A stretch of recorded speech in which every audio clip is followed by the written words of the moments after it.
بل حدیث کې راغلی صحیح حدیث کې راغلی نبی صلی الله علیه وسلم دا فرمایلی دا صحیح البخاری کتاب الاذان کې دا حدیث ته کله چې صفونه جوړېدل نبی اسلام فرمایل سو صفوفکم خلکو صفونه برابر کړئ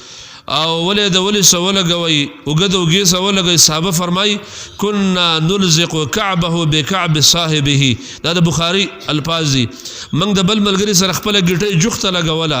وقدمه بقدمه وقدم د بل ملګری سره من جوخ لګاو او منکب دا ولې د بل ملګری سره من جوخ لګاو دا د الله نبی عليه الصلاه والسلام فرمایلی او د سیبم فرمایل ولا تزروا فرجات للشیطان د شیطان د لاري مپرې د دوه کسان په منځ کې دا غټه لاري دا سپونه تاسو یې زمنګ د جمعات کې د سپونو کمزورتي ای او په د جنازو کې د خلک چغي و چې خلکو سپونه برابر کړي د سپونه زمنګ ټول ورانی په جنازه کې صفرانی عام په منځونو کې صفرانی نو نبی صلی الله علیه وسلم فرمایل ک تاسو سپونه چرته نه جوړوي او لا یخالفن الله بین وجوهکم وقلوبکم الله بساسو مخونو او د زړونو په منځ کې به مخالفت پیدا کی الله به اتفاقی پیدا کی چې کله سب تاسو نه جوړوي او دا هغه مسله د علما ناس دی پویږي چې دا متفق د ټول علما دا خبره مني بدی کې یو امام اختلاف هم نشته چې سب جوړول چرته پلاني مذهب کار د پلاني مذهب والا به جوړي او پلاني مذهب والا به نه جوړي څومره مسلمانان چې دی قبله ته منځ کوي او کوم خلک چې دا کلمه و چې لا اله الا الله محمد رسول الله هغه محمد صلی الله علیه وسلم ورونو د سب تاکید کوي چې سب جوړوي او ویلو که چا سب نه جوړاو او د سب اهتمام التزام نه کو نو الله به د دې په مخونو کې بړونو کې مخالفت پیدا کی دا حدیث هم دلیل له بده خبر رونو چې کله ته جان بوجھ کر د سنت مخالفت کې او د دې حدیث نور معنی بیانې نو الله رب العالمین په کلی کې اتفاقی پیدا کړي تاسو نه دا اتفاقیان په دې کلو کې ډیر دي خلک دی یو بل مرور مقتدیان خپل منځ کې د یو بل نه خفا د امام نه خلک خفا خواته ملګری گاونډیان د یو بل نه خفا په دې سپونو کې د مسلمانان یو بل خواته نه ودرېږي د اشاره کوي دوه مرور ملګری چې راشي نو هغه وړو کې اشاره کوي چې منځ کې ودرېږي او د یو بل نسی مرور په دې جمعاتونو کې ښکار کیږي د دې ډیر اسباب دي او ډیر علتونه دي یو لوی سبب دا دی چې زمونږ صفونه صحیح دي کله چې موږ صفونه د قران او د حدیث مطابق برابرول ان شاء الله به زمونږ په دې صفونو کې اتفاق پیدا کیو په دې کلو کې الله رب العالمین اتفاق او د محبت پیدا کی دلته نزیلان دې کې جنازه وا امیر ملک دی الله وبخي داغه د کور خواته په خوایو جنازه وا هغه جنازه کې یو عالم دا خبره کوله چې خلکو صفونه برابر کې هغه سره کوک دی او دا سره کوک دی هغه ته په دې وخت کې ما ویل ما وجه ټول مرتاسو د علماء کرام چې دا د صفونو आवाज نه کوي دي مقتدیانو ته او دا ټول مرصفونه کاږي نو په 15 شپږ میاشتې پس یو مړ وشي په دې کې دا نسی د کېږي د 15 شپږ میاشتو کېږي خپې دا به یو ورځ نه صحیح کېږي دا به ال صحیح کېږي چې زم ملایم یو بل عالم دی بل عالم دی بل عالم به هغه په 15 منځونو کې مخبد خلکو تر راګرځي او خپل ذمہواری به ادا کوي چې اے خلکو استو واعتدلوا صفونه برابر کړئ سو صفوفکم صفونه برابر کړئ سد الخلل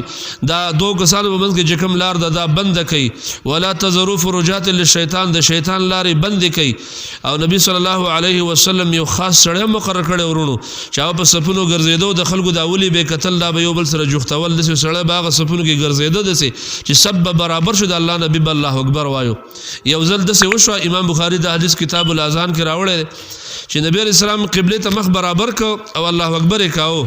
نو د سترګو په ګوټ باندې آلته یو سړی ولي چې داغه د سینه بار ته راوتی و نو واپس راوګرځي عباد الله اے د الله بندگانو د خپل صفونه برابر کړو سړی ته د خپل سینه دن نه دومره د صفونو اهتمام کاو زدا مثلا نه بیانم زما مقصود دا نه زما مقصود دا چې مخالفت د رسول دا سبب د الله د عقاب او د الله د عذاب دی دا د الله نبی په دې حدیث کې بیان کړی دا که څوک صفونه سم نه جوړي الله به خلکو له سزا ورکړي دا غو د زړونو او د مخونو منځ کې به الله مخالفت پیدا کې کلو کې به الله به اتفاقیان راولي ته د اتفاق کوشش کې هر مولا چې منبر ته وخیږي نو دا آیات کریمه تلاوت کوي واعتصموا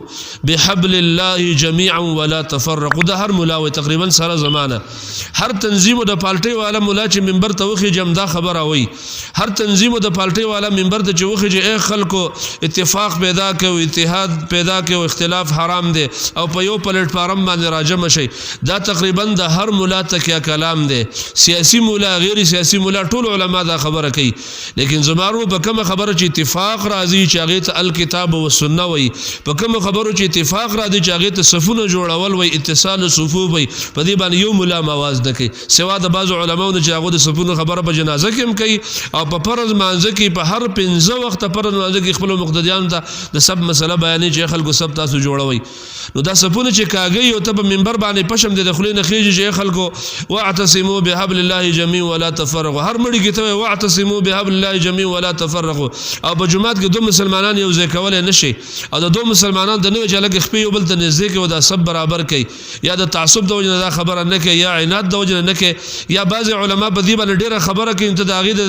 هغه مخالفت د وجه نه بدري خبره اهتمام نه کوي دې مکوا ځکه د الله د نبی نه متاثر کېدل په کار دی دا حدیث د مشکات المصابیح نواله چې دا د حدیث یو وړوکی کتاب دی د صحیح البخاری پورې په تمام کتابونو کې دا حدیث تمام کتابونو کې اس اختلافي مسله نه لازمارونو